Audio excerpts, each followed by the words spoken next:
June 2014, Wager Talk joined Twitter. August 2014, Prez loaded the first ever picks at Wager Talk.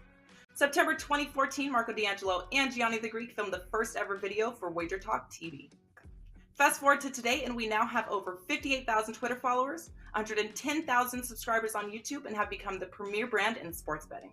So thank you. We truly appreciate everyone who has supported this amazing journey. And on Thursday, January 19th, at both wagertalk.com and sportsmemo.com, all daily picks packages that day will be priced at $11, including any 5% best bets normally priced at $35. And all one-day all access, normally priced at $39, will be cut in half and priced at only $19. No coupons will be needed. All handicappers at both Wager Talk and Sports Memo are included in Customer Appreciation Day. And discounts will go live at midnight, Wednesday, January 18th.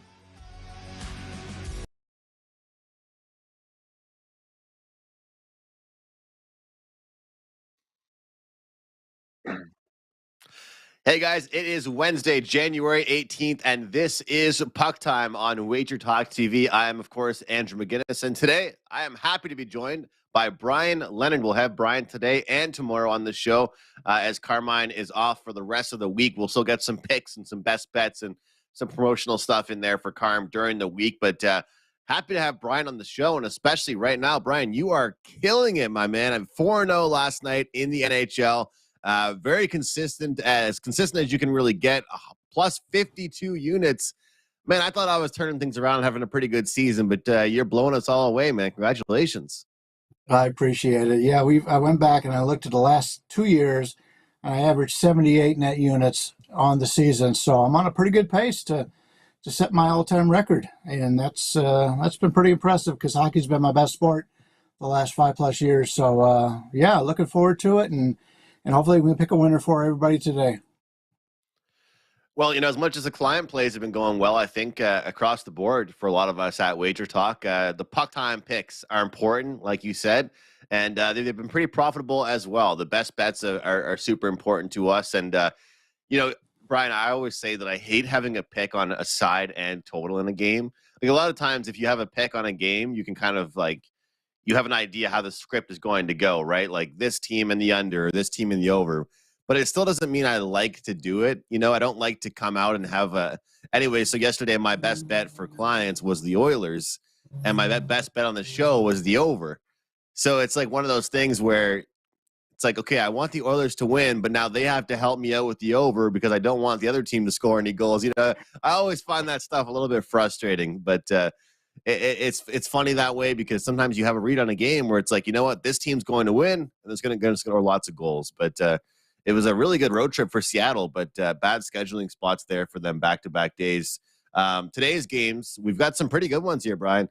Boston and New York, that's the Islanders. Colorado, Calgary, the Stars at the Sharks, and the Tampa Bay Lightning visiting the Vancouver Canucks. And what a situation they have in Vancouver right now. I don't know, Bryan, if you saw the GM's thoughts, but he was talking about the players that are going to try and sign in free agency. And he pretty much came out and said, as much as we've been joking about it on the show, he pretty much came out and said, well, I think of all years, I think we all want the number 1 overall pick. So it's funny to see teams really, and I mean, is that a message to us about tanking and trading away players? I don't really know, but what are your thoughts right now as we sit? It's just the two of us here, so I thought I'd ask you. I mean, as we sit here around the halfway point now, the all-star names and everything have kind of been announced at this point. What are your thoughts as far as some bet on, bet against teams? Because I've said on the show a bunch of times already, I'm disappointed in myself for not just betting against Anaheim all season long. Besides last night, Chicago, a lot of teams you can just bet against or bet on. Is there anything like you've been looking at like that, or are you still mostly a day-to-day guy? Well, I am a day-to-day guy, but there are teams that are not very good that are improving. I talked earlier about Arizona. Arizona went on that nice run at home. Chicago, you had mentioned a game that the Edmonton game where you liked the total and Edmonton. I had Chicago yesterday. I liked Chicago. I liked the over. I ended up playing Chicago team total over, which won. But that was one of those games which could have gone, really, really well if I'd have played everything I liked in that game. But yeah, there's certain teams in the NHL. It's a little bit different than the NBA, at least the way NBA used to be. When you take a look at the percentages, a chance to get the number 1 draft pick, it's not as drastic. You know, if you're the 5th worst team compared to the worst team, it's only like 4 or 5%. So it's not a big deal when it comes down to that. Where it used to be, you know, in the NBA, if you were the worst team, you had a far better chance of getting it, and they leveled it out because of the tanking. And that's one thing, is teams can tank, but they don't have to tank completely to get all the way to the number 1 seed. So that's something I've been surprised about, the way Chicago's playing, because we know they're looking to trade their 2 best players. And this is a team right now that continues to come out and play pretty hard. They don't have the talent the other teams do, and so they're not going to win that many games, but they give you a pretty good effort every time out, which is something that a lot of these teams haven't. And I know we don't talk a lot about in-game betting here, but I spoke to somebody the other day about this.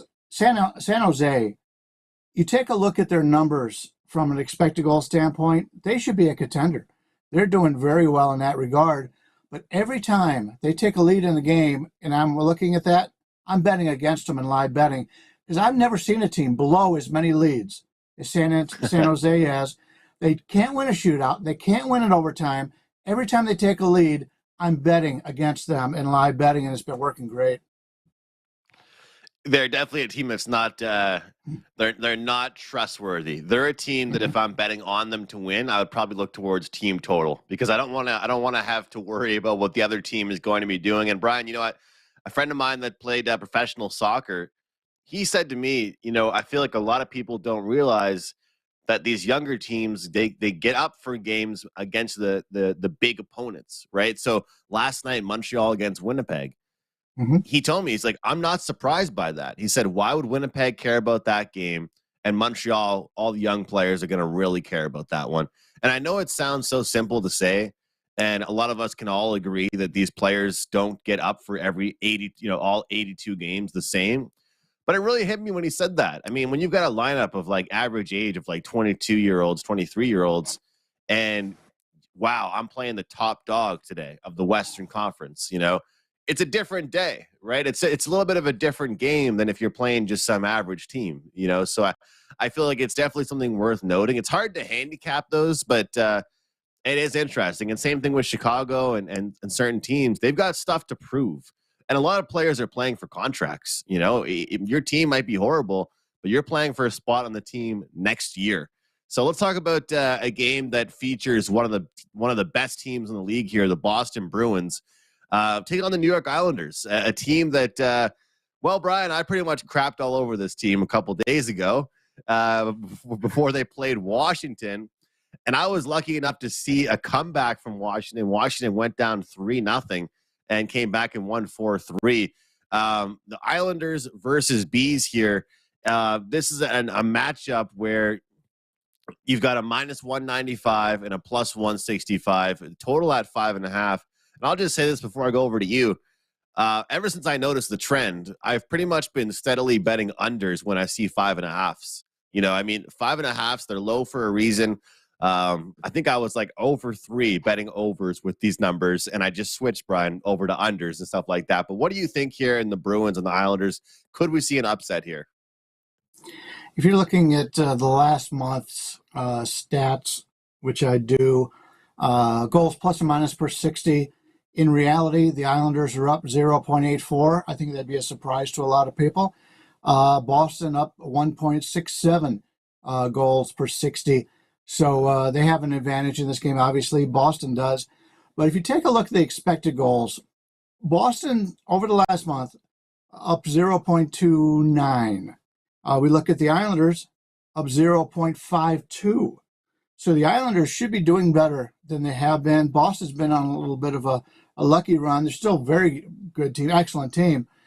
But I went into today's action looking to play the Islanders here, because if you take a look at the schedules, Boston's coming off of some great wins. They've only lost once in the month of January, and that was that game against Seattle in which they were shut out. And by the way, I believe Boston's now 9-0 off of a loss this year. They're about to play back-to-back games against the Islanders and the Rangers here. And I think the Rangers game means more to them than the Islanders are, because as you mentioned, the Islanders at this point or looking like probably an also-ran team. But, keep in mind, last time these two teams played, Boston had to go to overtime to beat the Islanders. Islanders played them very well. And from a scheduling standpoint, we're looking at New York here. They're in their fifth and final game of a homestand. They do have to go to Buffalo tomorrow. But they've only won one of these games. They beat Montreal 2-1. They lost to Minnesota 3-1, lost to Dallas 2-1 in the shootout, and lost to Washington 4-3 in overtime. So if you're about to go on the road, it's only one game, but then they go one game in Carolina, they come back for one game, then they got two more on the road. So this has been a homestand that's been a disappointment for the Islanders. They know the last time they played them, they were right in it. In fact, I believe the expected goals showed the Islanders should have had the victory there. I wanted the Islanders, and I was going to use a play. And then, of course, this early in the morning as we do these games, the line gets shot all over the place, 20 cents higher, which tells me somebody key is going to be out for the Islanders. Maybe they're going to with the backup goaltender here since they are playing at Buffalo tomorrow, and that may be more of a winnable game for them. But I was looking to play the Islanders, but I've got to do more work on it now to figure out what's going on with this line. At this point, just leading that side. But I don't want Boston here. Boston's a team that I think overlooks them slightly here and have had a great month. But they're not the same Boston team as they were earlier in the season. They're still very good, but not excellent like they were earlier. I'm seeing Varlamov is being confirmed for the New York Islanders. So we aren't seeing Sorokin. And obviously, Varlamov still has a good record, still has good stats behind his name, but he's no Sorokin. So like you said, Brian, when you saw that movement, there was definitely reason for that. Look, I think that in this game in particular, you can look at expected goals, but you can also just look at a team and are they capable of finishing these opportunities, And I think that might be the case with New York. I do believe this is a game I think that they'll put forward a good effort, which is kind of actually still why I would lean towards the under, even without Sorokin between the pipes. But like I said, on the last time we talked about the Islanders here on the show, I mean, over their last 10 games, they've scored 3 or more goals only 3 times, and they only won 2 of those games. This is an NHL right now, Brian, where you have to be able to put up goals. You have to be able to score. Look at Dallas. I mean, this is a team that for many, many years, really, they were have a great goaltender, have a great decor, and win every game 2-1. And you just can't do that anymore in this day and age in the NHL. I'm not saying you can't be a good defensive team. I look at the wins that they put together, and some of these games, I mean, against Minnesota, they score 1, Dallas 1, Calgary 1, Seattle 1. It's almost become a common theme for New York to struggle to get 2 or 3 goals, and that's something against Boston that really you don't want to have that problem against, So I think I would look towards the under, especially in that messy game they're coming out. Let's not forget again, like they, coming off a game where they had a 3-goal lead and give up 4 straight in a row against Washington. They won't forget about that either. So how much does the fact that, like you mentioned about the last meeting between these two teams, do you take that into account? Or for me, I actually am kind of the person that mostly only cares about that if it's recent. Like I've heard some handicappers talk about, this team lost back in October on the 28th. I don't really care about that unless it's like, in the last 2 or 3 weeks. What are your thoughts about that, about the last time they played and how much that matters? Yeah, the rapid revenge is more important. That said, there are certain circumstances, and we'll talk about it in the next game that we preview, in which a team will remember what happened in that contest. A lot of these teams, when you're playing teams in the other conference, you only see them twice a year. You play once at home, once on the road. Not as meaningful as it would be, for divisional matchups. So there's more to it than that. But if it's rapid revenge, that's something a lot of people use, and I agree because it's fresh in your mind. But I played sports just like you have, and we've lost games in the past that we were just as good or better than that team. So I always keep that in mind. So if you have more confidence if you're the lesser team that you didn't get blown out when you played this team before. You played them tight. That gives you more of a chance to think that you've got a good possibility to win the game. But if you did, just like the other day when Colorado went 7-0, that game just got away from the opposition, and it's going to be a little bit different than if you lose in a shootout. So I hate shootouts, by the way. And there's one player come out and said that he would like it better if it was 10 minutes of overtime. And I firmly agree. To me, and I know you disagree because we've talked about this before, I love the 3-on-3 in overtime. The guys get worn out if they play 10 minutes, but still, I'd much prefer to see that than a shootout. I want to make it very clear, though. I love it as a hockey fan. I love it as a hockey fan. As a hockey bettor, I don't like it as much, because I feel like it's different. I feel like, if the Montreal Canadiens are playing against a team like the Maple Leafs and they have tied 3-3 going into overtime, and all of a sudden it becomes a skills competition, well, all of a sudden the odds shift. If the Leafs were a -200 5-on-5, they're probably a -230 3-on-3. You know what I mean? So I think the odds are it's just a different game when you look at things that way. But, Brian, you talked about it. Let's get into Colorado and Calgary. This is probably the game of the night, a really big one, one that I'll definitely have my eyes on.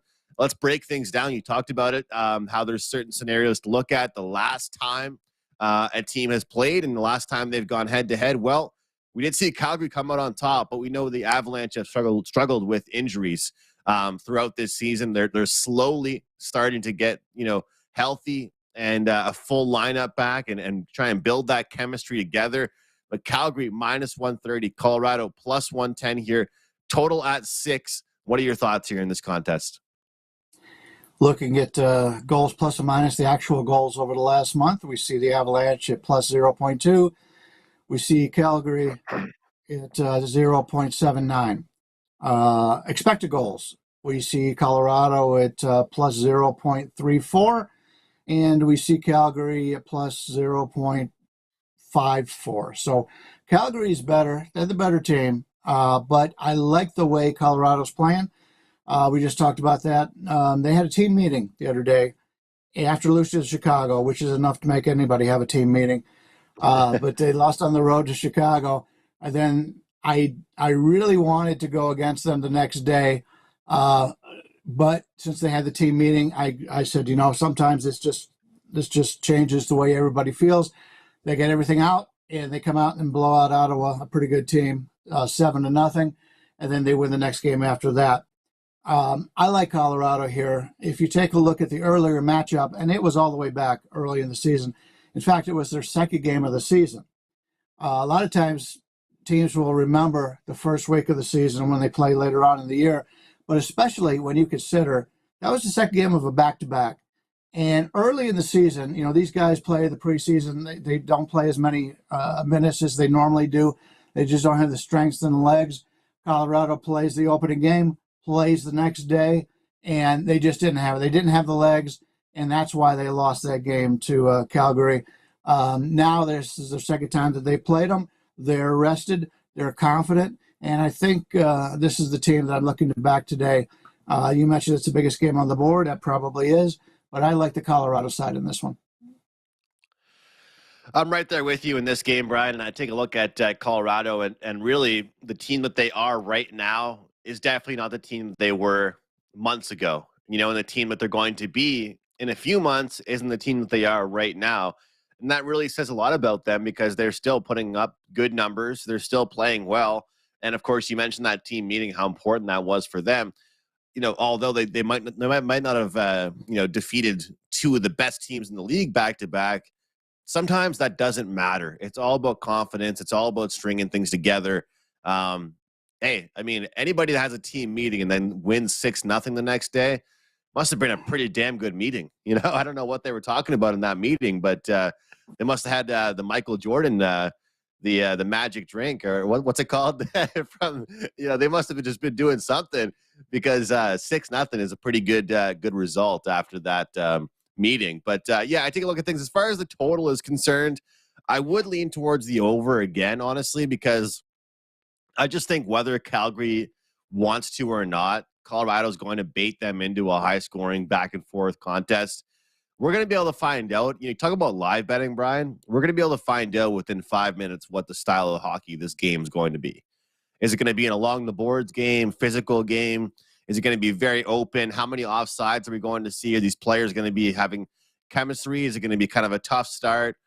I'll be able to know right away, I think, if this is going to be a high-scoring contest or if it's going to be kind of low event. And sometimes you get two of the best teams in the league go head-to-head. It's the most boring game on the board. You know, you could have Buffalo and Ottawa, or I guess Buffalo's not that bad anymore. You probably, Arizona and Chicago, and it could be still a good game, right? Just not good teams, going head-to-head against each other. But I think I would still lean towards the over. Brian, right now at Wager Talk, I think they still have it going on for just a short period of time. People can get your hockey season plus playoffs for $299. That works for myself too, and anybody over at wagertalk.com. And that I think is good for college basketball and NBA as well. Correct me if I'm wrong on that, but I do know for sure it works for NHL. So guys, if you want Brian's plays, he's having an unbelievable year. Go to Wager Talk, go to his page. The short link is below his name, and sign up for a whole year. We try and give out free plays here on the show, free plays on the website. A lot of times lately, I'll drop my free plays if I have like a 2% play or a prop. I'll put that as a free play on the website. But $299, that's everything in the rest of the regular season plus playoffs. I think it's a pretty good deal. And I think you're going to get everybody's plays. You're going to get all their opinions, their write-ups, their thoughts, their analysis, and you can really find out how they bet. Because, I love all the comments we get on the show. I appreciate everyone that messages us and comments. And just to be clear, I want to hit all the picks I give out here on the show. I want to cash my best bet every day.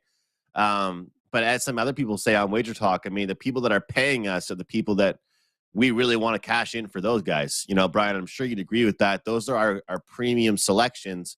And sometimes, I don't know about you, but sometimes for me, my best bet on the show might be a client play.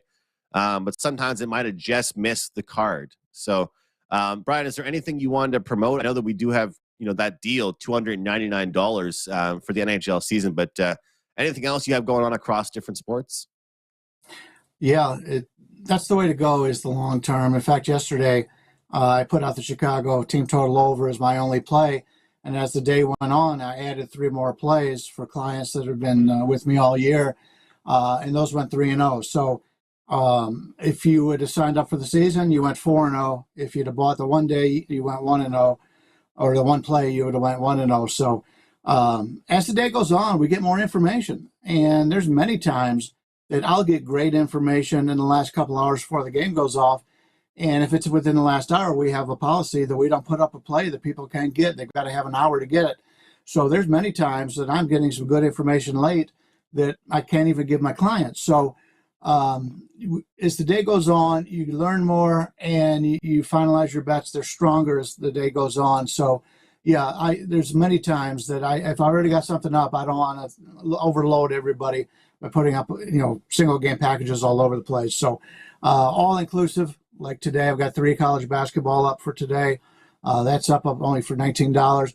Just get the day or get the week, get the month, whatever you like. But this seasonal deal is terrific for us in hockey because this, not to degrade any other sport, but just about everybody we've got that handicaps hockey wins. And it just tells you that this is a sport that we can make money on.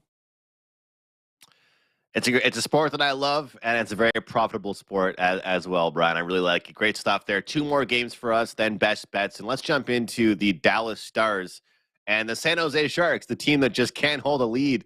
Like you mentioned, man, this team allows goals. Dallas, 6 of their last 7 games have gone under, but San Jose gives up about 4 or 5 goals to everybody, so it's hard to imagine this one will go under. I'm curious your thoughts here. Dallas minus 160, San Jose plus 135, total at 6, shaded slightly towards the over in this one. But San Jose is a team that I understand what you're saying. They do have talented players. I even feel bad for some of their talented players, really, because nothing has changed. The way I feel about the San Jose Sharks is the way I feel about certain teams that just their GMs are stuck with some bad contracts, like Erik Karlsson. They can't bring up new young players.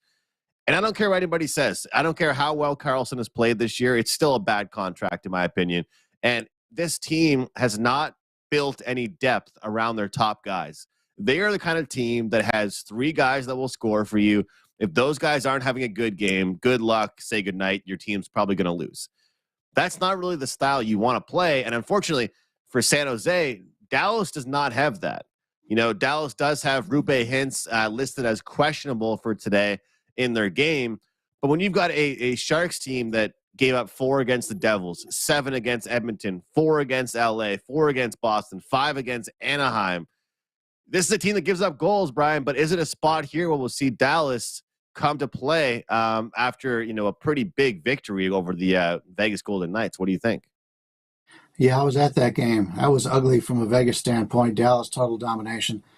Over the last month, goals plus or minus per 60, San Jose's got the 6th worst number in the league. We could probably figure that out. But when you take a look at expected goals, they're up 0.45, which is totally opposite of what we would think. So they should be scoring more. But this has been going on all season long. We have seen this. There are teams that somehow do not fit into the system because of that. And this is a team that, as I mentioned, that they can't hold the lead. They just, the game against Vegas, I was right off the end of my card. I didn't quite play it. And then as I'm watching this game, I'm thinking, I should have just put out another play because it was clear. And you've seen this many times. When you have a coach coming back to his former team, especially if he was fired, that coach and that team play strong. Remember back when Vegas played Boston, they go into Boston. Boston had lost at home. I think maybe lost once all season. And the coach went back. The team knew how much it meant for him to go back there. And the team plays their hearts out and they win. Same thing happened to Dallas. The players from the Stars talked about that they wanted to win this one for the coach coming back. And they clearly dominated the Knights. The Knights are shorthanded, but still, it was a complete domination. Keep that in mind when you have these coaches going back to their other teams, because the only game on the schedule that's important to them above any other is when they play their former team, and the rest of the players on the team know that, so they give an extra effort. But when you take a look at Dallas here, and I prefer the Dallas side, obviously, because I've just talked about how San Jose can't hold a lead, but they are coming off that win against Vegas 4-0 2 days ago, and they have the Kings on deck tomorrow. Now, if you remember back on the 3rd of the month, they went to LA and they lose that game 3-2. Now they're going back to LA again here just 16 days later, looking for revenge. And in the meantime, they've got San Jose right in the middle of it. So I'm not going to step out with Dallas right now. I am going to watch this game and hope San Jose takes an early lead and then come in on Dallas, because I think Dallas has enough guts in the way they play. They're really blown out in the game. They're a very good team. In fact, they're going up. Wouldn't surprise me if any time now in the last week or so they have the best record in the West. We'll see how that goes, because they have San Jose, LA Kings, and Arizona on deck, Buffalo after that. So this could be one of those teams you want to be backing, but I want to back them when San Jose takes the lead here, and that's how I'm looking to play this one. And I would not be surprised if that ends up happening, Brian, from what we've seen from this team this season, that's for sure. For a lot of the reasons that you just stated, I think I like the over here again. I mean, at 6, with San Jose being a team that allows lots of goals, but will we see a 100% fully focused Dallas team? I talked about it early in the show, how certain teams get up for certain games. Well, you made it clear with what you just talked about, and the players made it very clear. They pretty much told us how much that game meant to them against the Vegas Golden Knights, and how much they gave it their all for. And hey, now they got to play the Sharks. What a big game this is. I don't think it's really a big game for anybody when they play against the Sharks. And the Sharks have kind of been embarrassed lately, whether it's been close games or lopsided losses. They just haven't really looked very good. And I think that this might be a spot where they could catch Dallas sleeping, get 2 or 3 goals of their own, and maybe see somewhat of a 5-3 type of Dallas victory and push us over the total. I think that, Dallas is the reason this is a 6, not a 6.5. Because Sharks, they have a lot of 6.5s in their games, not even just because of their scoring, but because of the goals that they allow. But Dallas obviously has proven to play, solid defensive game as well, as we saw the shutting out the Vegas Golden Knights. It's not very easy. A lot of talent over there in Vegas. But we'll see what happens. I think San Jose can get a couple in themselves, and I think that will help towards the over. It's hard to argue what Brian's saying there, though. Look for an in-game spot, maybe Maybe, it'd be crazy, Brian. San Jose first period, Dallas full game. Go 2-0 betting on two different teams. That could happen. We could see it. It could happen. Yeah. Let's jump into what were you gonna say? No. Let's go ahead. It'd be a funny scenario to release something like that, a first period then a full game. You'd look like an absolute genius, though, if you actually won 2-0 on that, though. Tampa Bay and Vancouver. Vancouver plus 155, Tampa minus 185, total at 6.5. Well, it just seems like clockwork, really, with this Canucks team. It's over, team total over for their opponent, and on the rare occasion you can get them as a big underdog, they cover the plus 1.5. Brian, that's about all I can really say about this team. No, I'll definitely get into more stuff, but I'm curious what your thoughts are overall on this matchup. Tampa Bay is a team that I think started slow this season, but they've certainly picked it up. They're coming off a great win, a game that I had them as a 5% actually against Seattle, and now taking on a Vancouver team that is probably the definition of inconsistent here. What are your thoughts on the minus 185 today with Tampa? Yeah, Tampa Bay's team total is 3.5 over 130 right now, and I cannot disagree with that at all. From a scheduling standpoint here, Vancouver just went on a 5-game road trip, lost the first 4, and then they went to a shootout and beat Carolina on Sunday. Now they're coming back home for the first game at home. We all know that's a tough situation for teams to be in. If they had lost all 5 games, I would have thought they came out with a real strong effort here against Tampa, even though it is the first game home. But since they did get that victory over Carolina, I think that takes a little bit of the pressure off of them coming home. They have a 4-game homestand: Tampa, Colorado, Edmonton, Chicago. So they're in a situation there that they should play a little bit better here at home. But Vancouver's been a team, as you mentioned, they've given up a lot of goals. They gave up 6 to the Islanders, and we've already talked about the Islanders being a team that doesn't score a lot. They did play Colorado when Colorado still going through a lot of injury problems. And they only gave up 2 to Colorado. But since then, 7 to Winnipeg, 5 to Pittsburgh, 5 to this Tampa Bay team just 6 days ago. So there is some rapid revenge here, I guess, for Vancouver. And then Florida, they gave up 4, and then 3 to Carolina. So this is a team in Tampa Bay, the 3.5 over 130 may be the way to go here. From a scheduling standpoint, Tampa Bay has back-to-back games here, and that is always a concern when you're playing back-to-back. They're playing on the road back-to-back games against Vancouver here in Edmonton. I've charted Tampa Bay. In the first game of the back-to-back, they do fine. Second game, they struggle. If you're a Tampa Bay coach, you're a Tampa Bay player, you've won at St. Louis, you've won at Seattle, you play Vancouver tonight, you play Edmonton, and then you go to Calgary in 2 days. The big game for them is tomorrow against Edmonton, but it's the second of a back-to-back, and they have not played well on second of back-to-back.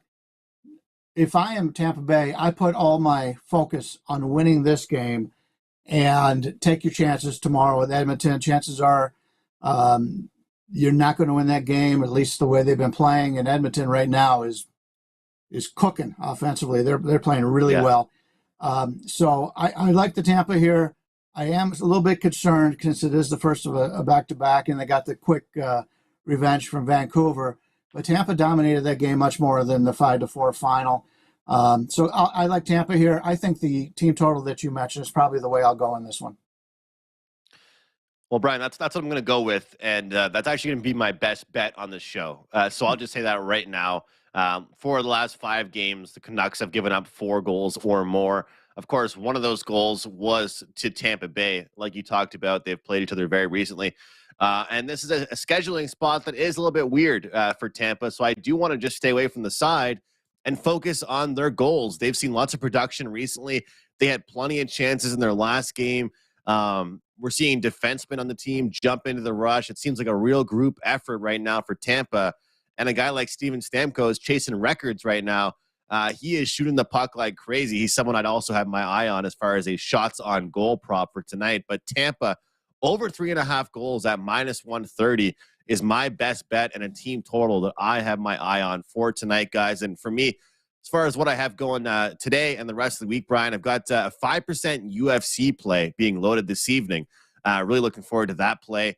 In the UFC, been quietly on a great run with these 5% UFC plays. So I've got that, and I've got just one play so far that I believe will be a client release in the NHL. But Brian, what do you have for your best bet today, and anything else you want to promote? Yeah, once again, we're in college conference season right now in college basketball. A ton of success last year in that regard. We expect more of that going this year. I've got 3 plays up in college basketball today. Get them all for $19 on today's card. And I do believe tomorrow is Customer Appreciation Day. And I think all the plays are going to be $11 tomorrow. So there's a few games I've got circled on tomorrow's card. You may even get a 5% for $11 tomorrow. And I'm 8-1 my last 9 5% plays. So keep an eye out for everybody tomorrow for anybody's big plays. And their entire card's only $11 tomorrow. Fan Appreciation Day. But today, 3 college basketball plays for only $19. Still working on the card in hockey. I'm sure I'll have something by the end of the day. I'll go back. I do like the Tampa team total. I did like the Islanders before the goalie move.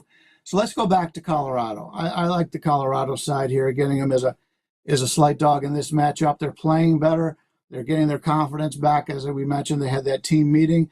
And Calgary is one of these teams that, they win a lot of these games, but they've been very inconsistent as well. And the only time that they played them earlier this season, as I mentioned, second game of the season for Colorado. People don't have their legs at that point. Second of a back-to-back. They lose that game. They'll remember that game. Give me Colorado here as the underdog.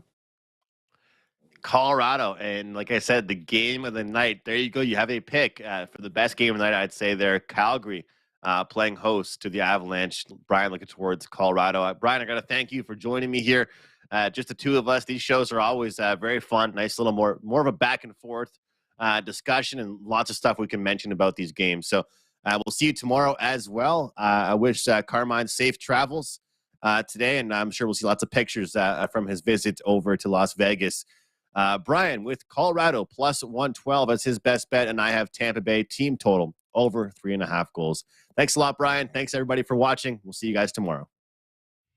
June 2014, Wager Talk joined Twitter. August 2014, Prez loaded the first ever picks at Wager Talk. September 2014, Marco D'Angelo and Gianni the Greek filmed the first ever video for Wager Talk TV.